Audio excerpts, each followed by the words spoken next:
This Karmelo Anthony indictment has these racists in the internet streets dancing. He was indicted on first-degree murder charges. He's cooked. Not even. Not even. I hate to be the one to break it to you. Texas does not have a first-degree murder charge. Let me say that for the racists in the back. Texas does not have a first-degree murder charge. Who told you that? No, what you were thinking about was capital murder.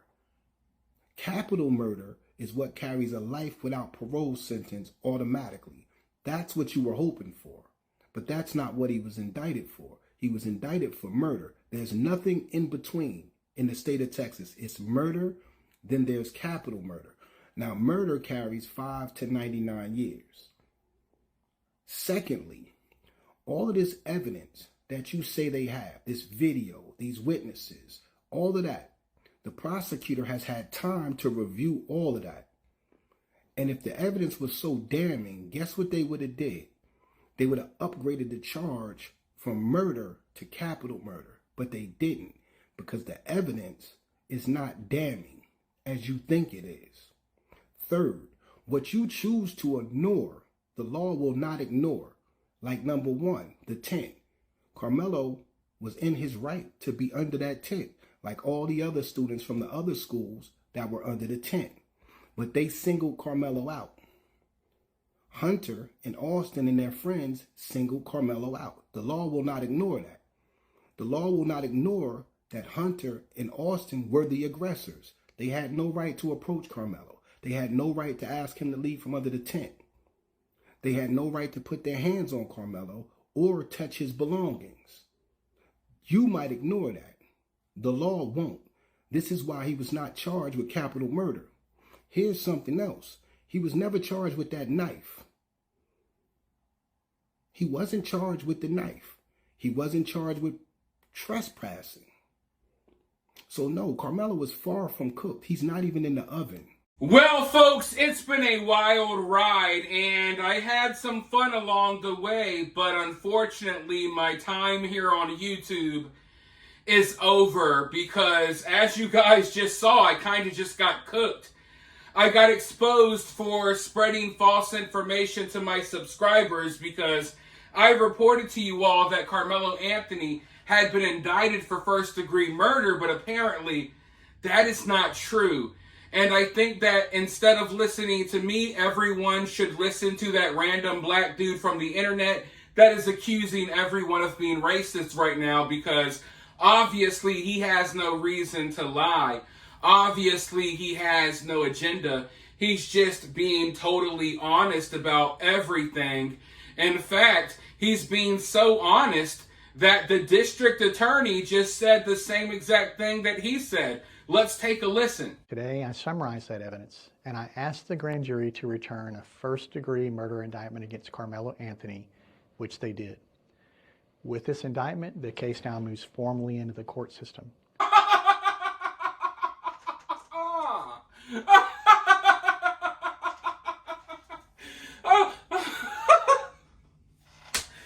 Oh boy, was that a good one. This really brightened up my day. Oh, you racist, Karmelo didn't get charged with first-degree murder. And then you click over to the DA.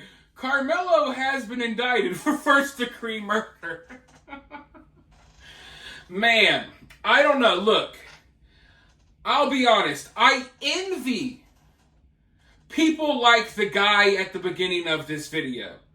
I'm kind of jealous of him because I wish I had that much confidence. I'm a confident person.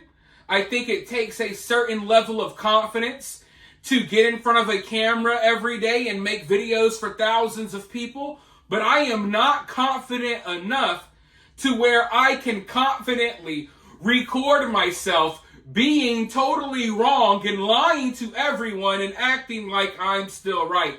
I'll never be that confident. So yeah, I'm a little jealous that these people are confident enough to just get on camera being totally wrong, spreading false information, and accusing other people of being racist, when in reality, you're racist, and that's why you cannot accept the truth. Karmelo ain't no first degree murder. And then the DA, oh, well, we've indicted Karmelo for first degree murder. Now, technically in Texas, I think that first degree murder is just called capital murder. So I'm not saying that the guy at the beginning of this clip is all the way wrong, but he's trying to take a technicality, like in just what they call the charge, and flip it like it's something else. I see all of you racists dancing and celebrating, but you're wrong. Karmelo wasn't charged with this, and he was charged with that. He was indicted for that. It's the same thing. But another thing he brings up is that Karmelo Anthony wasn't charged for having a knife. This is something that they've been trying to roll with for a while now. They've been trying to pretend like, oh, Karmelo Anthony didn't have a knife. Karmelo Anthony hasn't been charged for having a knife. And for some reason, they think that's a huge gotcha. Like, for some reason, and you gotta listen to the way they say it. It's like a snobby person that is sticking their nose up. Well, Karmelo wasn't charged with a knife. As if they're dropping some type of bombshell information. As if this is like world-changing information. As if this is their gotcha moment. Well, Karmelo wasn't charged with a knife. Okay? And you see, they've been trying to spread doubt for a very long time, trying to say, oh, Karmelo used a cleat sharpener. These people, instead of just accepting the truth, they created objects that don't even exist. Like, I literally at one point felt like I was in a Dr. Seuss book. Karmelo didn't use a knife, he used a weasel, a woozle, a woggle, a whittle. You know what I mean?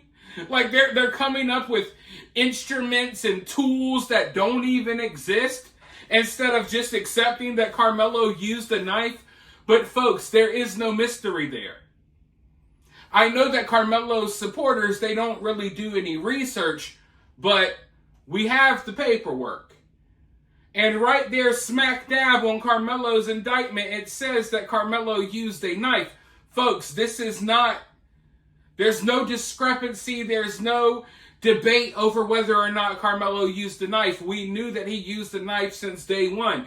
The only one that's been spreading doubt and causing confusion when it comes to that is the Karmelo supporters. Like I said, they're coming up with Cat in the Hat, Dr. Seuss, freaking Thing 1, Thing 2, The Grinch Stole Christmas, freaking instruments. Oh, the Who's and Whovilles use the wiggle woggles when they murder white kids. Like, it's like, dude, he used a knife. We all know he used a knife. The police have stated that since day one. They said that he tossed the knife after stabbing Austin. They found the knife on the bleachers. They put a blue tarp over the knife to make sure the rain didn't wash any of the evidence away. Folks, we've known this since day one. Yet here we are, months down the line, Karmelo just got indicted and his supporters are still saying, no, he didn't get charged with the knife. And then he's saying, oh, well, the reason he didn't get charged with capital murder is because they got plenty of evidence, and the evidence is showing that it's not clear-cut. The evidence is showing that it's not capital murder. Mind you, capital murder, first-degree murder, basically the same thing in the state of Texas.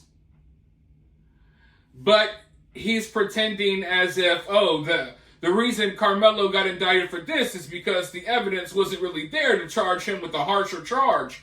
No, I think the evidence was there, which is why the DA announced that he was indicting Karmelo for first-degree murder. And if the going along with the fake, oh, he probably didn't have a knife narrative wasn't bad enough, if that did not make this guy look stupid enough, he then goes on to the next fake rumor about Hunter and Austin putting their hands on Karmelo. And if you listen closely, you got to pay attention to people's tactics when they speak. Because people say things for a reason. People say things in a certain way for a reason. So if you noticed, he kept mentioning Hunter. Before he would even mention Austin, he would say Hunter's name first. Because what he's trying to do is he's trying to insert that thought into people's minds. Not just disregard Austin. Hunter, Austin's brother, was also a part of the altercation. Notice he says Hunter and Austin shouldn't have tried to move him out the tent. Hunter and Austin shouldn't have put their hands on him or what have you. Because he's really trying to insert Hunter into the equation, even though from everything we've heard thus far, that's not the case. But they want to make this out to be that Hunter and Austin were both tag team twin jumping Karmelo Anthony and beating his ass to the point that he had to pull out a knife and kill one of them. That's the narrative they're trying to push here. But from everything we've been told, from everything we know, that's simply not true. That's simply not the case. But that's not going to stop people like him from still trying to spread this fake information, because that's all they have to roll with. That's all they have to roll with. And they will desperately defend the everyone's racist, Karmelo did nothing wrong. They will definitely go as far as they can to defend that stance. If they have to make up fake Dr. Seuss tools, they will. If they have to make up fake scenarios about Hunter and Austin jumping Karmelo, they will. They will go to whatever length necessary, which is why I've been calling it out this entire time. I think that people got comfortable and thought that all of this was over because we had a quiet couple of weeks there, but it's not over. It's far from over, and these people are not done spreading lies. They're not done attacking Austin's family. Therefore, I'm not done calling these people out, and I appreciate you being here as I call these people out. And if you support the videos, make sure you like the videos. Make sure you comment. Make sure you share them. Make sure you subscribe. If you want to donate, you know how. But with that being said, I'll talk to you all very soon in the next one.